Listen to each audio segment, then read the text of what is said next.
They said the mountains never forget a sin, but they never warned what happens when the sin learns to walk, speak, and smile like a bride. The first time the town saw Catherine Lambert, she wore a wedding dress the color of winter fog, and though people clapped and smiled for the ceremony, a silence hummed beneath the celebration, the kind that doesn't come from shyness but from instinct. Her eyes never carried warmth, they carried memory, as if she'd seen things no one alive was meant to see and brought them down from the ridgelines as a wedding gift no one asked for. After she came, the air in the holler changed. Dogs wouldn't howl anymore, they listened. Children stopped wandering the roads after dark.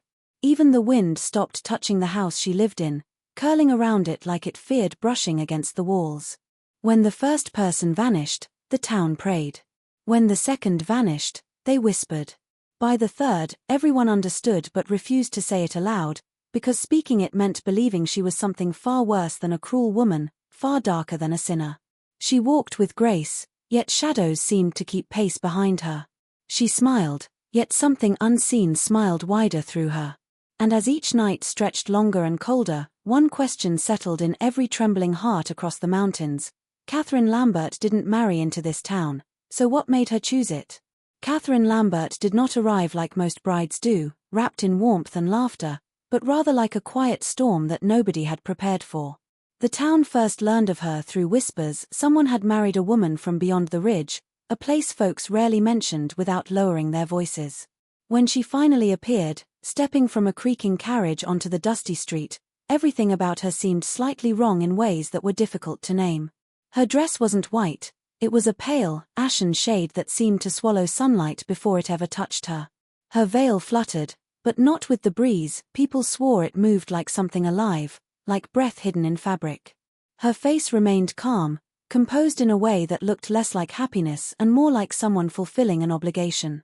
Eyes lingered on her figure not out of admiration but out of unease, as though each person felt, without explanation, that this woman carried something heavy and unseen inside her. The smiles of the townsfolk withered in her presence, replaced by stiff politeness and that uneasy silence that follows a room when something unknowable walks into it. Even the local women, who usually swarm around a new bride with curious questions, kept their distance. Her husband tried to speak proudly of her beauty and grace, but the words faltered before leaving his lips, as if even he knew he had brought home something he did not fully understand. Some claimed her arrival changed the very temperature of the air, cooling it just enough to make the skin crawl. Others insisted they heard an echoing sound in the mountains the night before she came, a sound like distant laughter buried in the trees. Children peered from behind their mothers' skirts, not fascinated but wary, sensing instinctively what adults forced themselves to ignore. The town greeted Catherine Lambert the way prey greets a predator it hopes will stay full, with fragile kindness and forced smiles, trying not to make sudden movements while wondering what price had been invited through the church doors on that quiet Appalachian afternoon, wondering what history followed her down from the mountains and whether it had truly stayed behind or if it walked beside her, unseen, waiting to be acknowledged, waiting to be fed. The disappearances began so quietly that, at first, no one even used the word disappearance.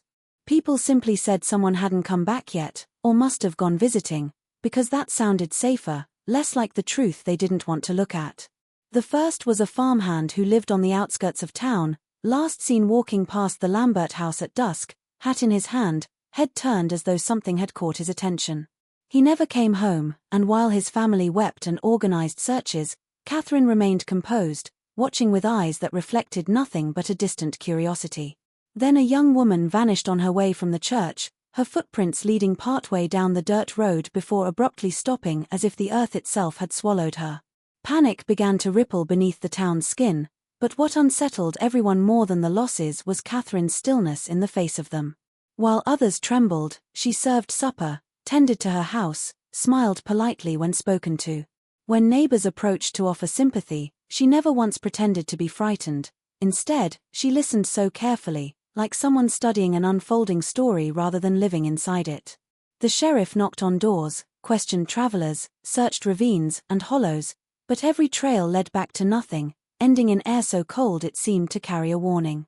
At night, lantern lights burned longer than they ever had in the town, and people locked their doors with hands that shook.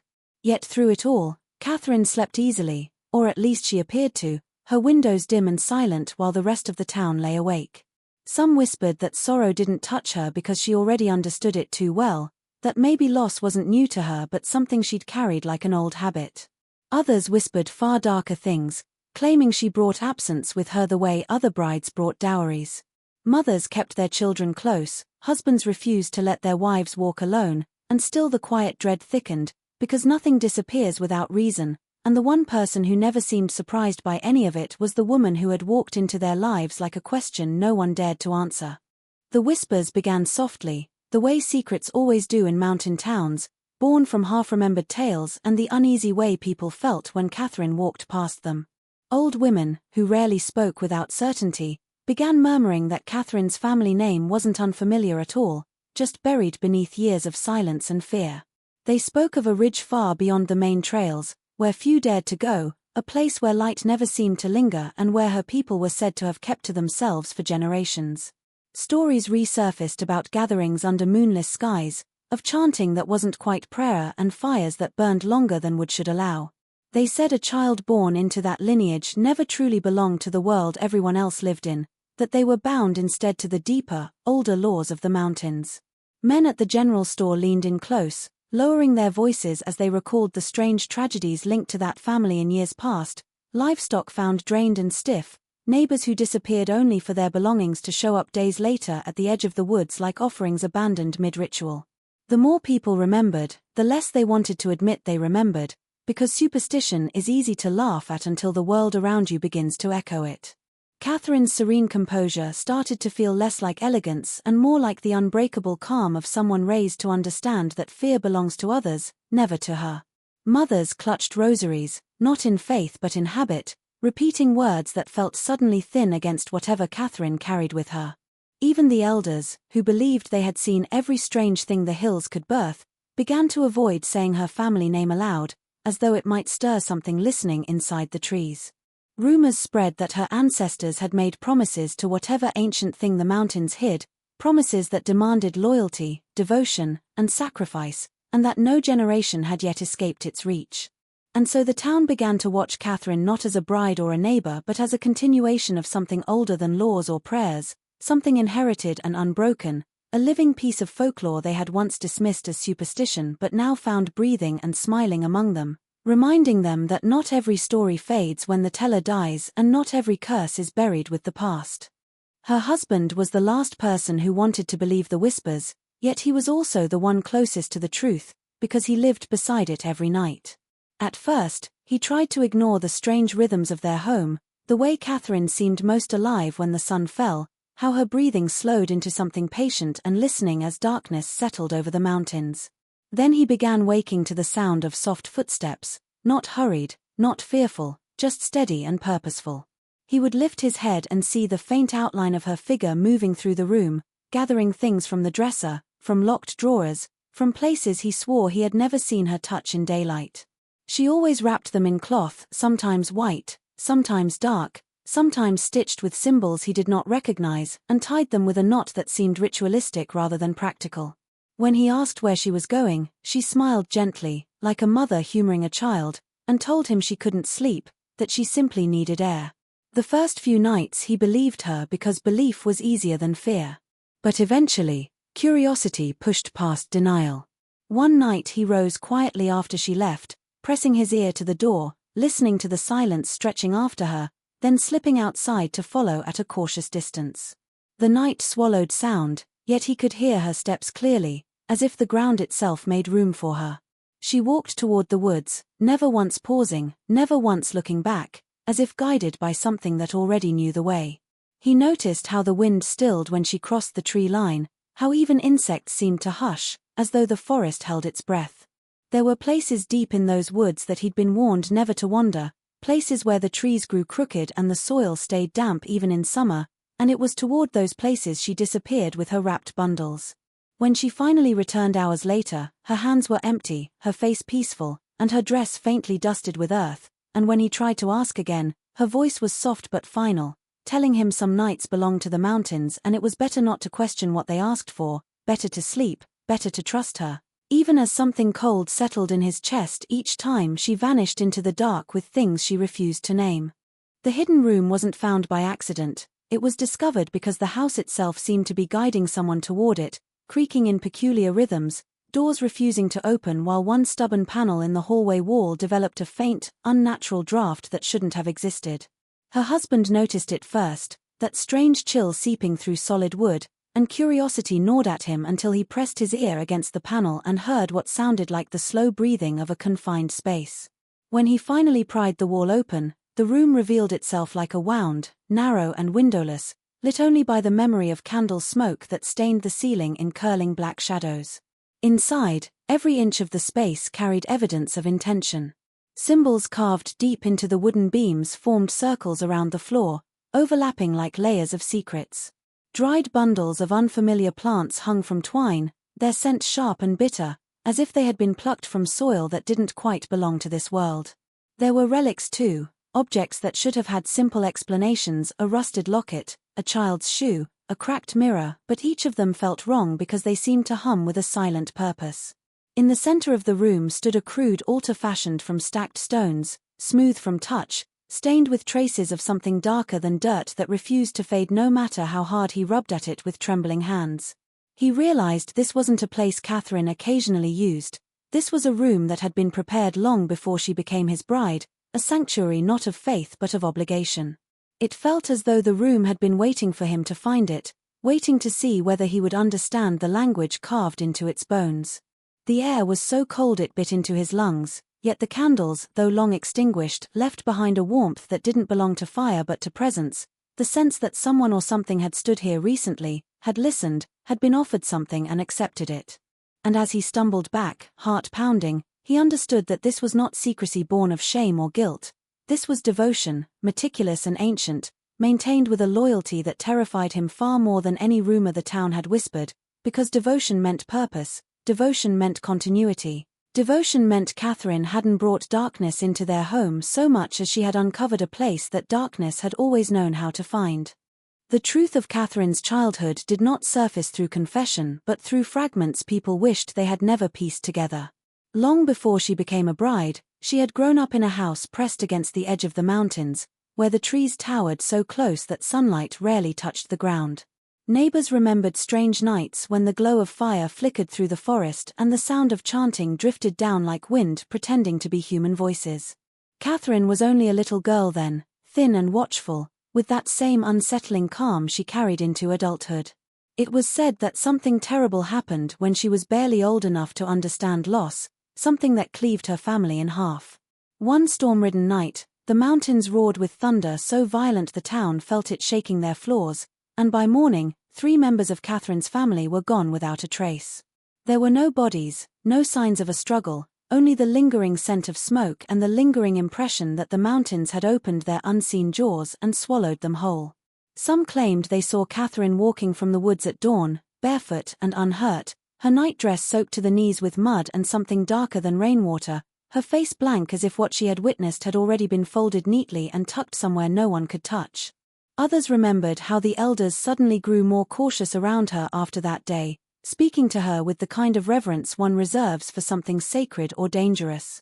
The tragedy was officially called an unsolved disappearance, but in whispered conversations it was spoken of like a transaction, as though the family had given something and in return been allowed to keep the child who would one day become more than merely theirs. Catherine never cried publicly, never asked questions, never behaved like a child shaped by grief.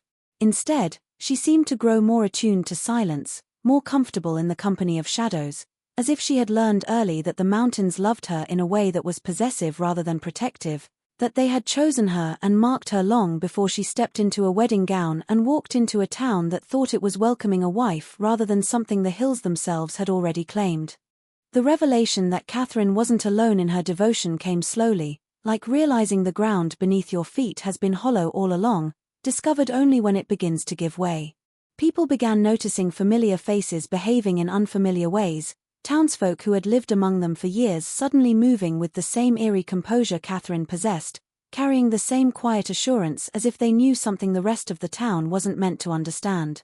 It started with small things: a shopkeeper who closed early every few nights without explanation, an elderly widow who stopped attending church after a lifetime of never missing a Sunday, A group of men seen standing at the tree line long after midnight, staring into the woods as though waiting for instruction. Eventually, a pattern revealed itself. Catherine didn't only walk into the woods alone, sometimes she was followed by people who should have known better, people who seemed frightened yet unable to resist, like moths drawn toward a darkness that promised something they couldn't name. Her influence didn't work through charm or force, it seeped into others like a calling, awakening something inside them that made obedience feel inevitable rather than chosen.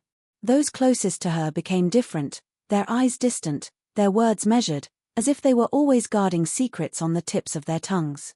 When tragedy struck, it was always these same people who refused to question, who defended Catherine with unnatural loyalty, insisting the town misjudged her, insisting that not everything needed to be understood.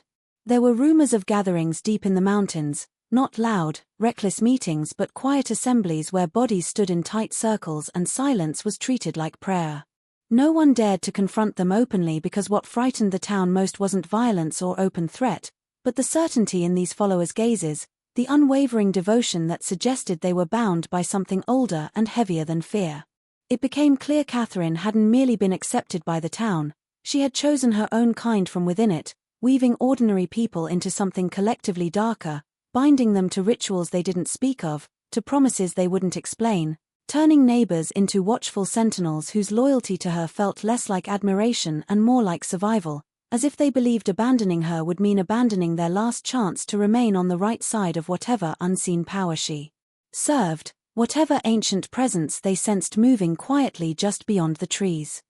The town preacher had always believed that faith could face anything, even the strange darkness that seemed to follow Catherine, and for a while he tried to explain everything away with scripture and reason, insisting to frightened families that evil only holds power when you grant it belief. But as more shadows gathered around Catherine's name and more eyes lowered whenever she passed, the preacher began to feel that familiar certainty slipping.